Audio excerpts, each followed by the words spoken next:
Hi guys. Fort al-Quwain is also known as Fort al-Ali. The history of the al-Quwain Fort and Museum dates back to 1768, when it was founded as a residence for the ruling family. It was originally a fort built in 1768 by Sheikh Rashid bin Majid al-Mu'alla, the founder of the ruling al-Mu'alla dynasty. The fort continued to be the home of the ruling family and the center of government in the Emirate until the 1960s. Later it was converted into a police station. It was turned into a museum and opened to the public in 2000 in accordance with the directives of Sheikh Rashid bin Ahmed al-Mu'alla, a member of the Supreme Council of the Way and ruler of al-Quwain. Traditional Adder Market, Maloa and Coffee Shop.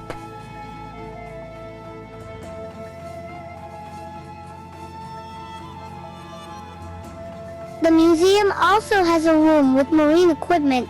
Residents of the Emirate were engaged in such activities as shipbuilding, fishing, and swimming. In this room you will find models of vessels used for pearl fishing, which were called sandboat.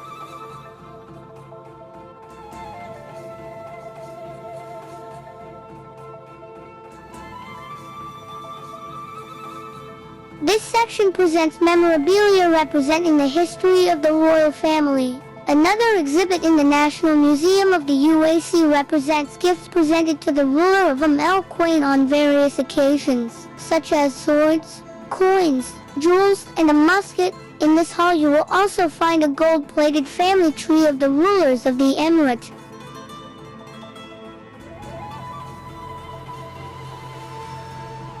Other exhibits in the WAC Museum include weapons, old military uniforms and documents, utensils, and a fort prison. You can also get booklets and leaflets inside the museum that shed light on the exhibited items.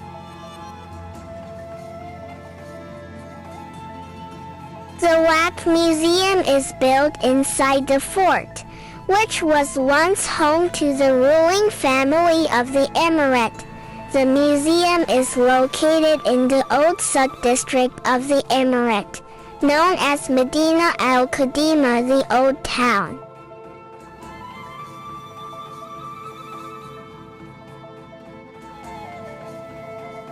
The WAC Museum is built inside the fort, which was once home to the ruling family of the Emirate. Among other features, the museum is home to artifacts found in Ed-Dura.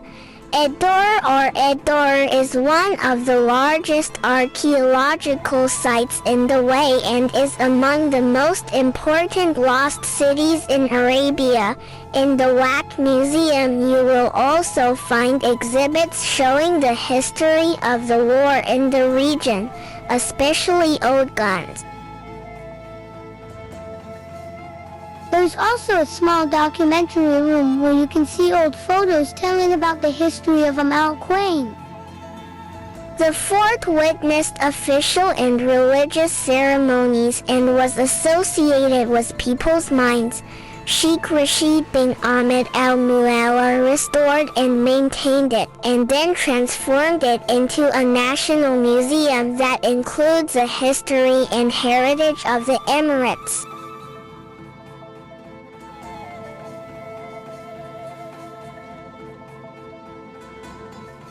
This exposition has several interesting exhibits of historical importance, such as the first passport issued in the Emirate, as well as the first trade license, the first driver's license, and the first stamp.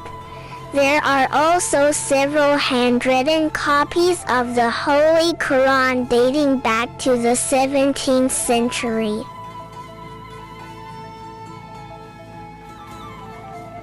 This concludes our guide to the National Museum of al-Quwain. Bye, guys.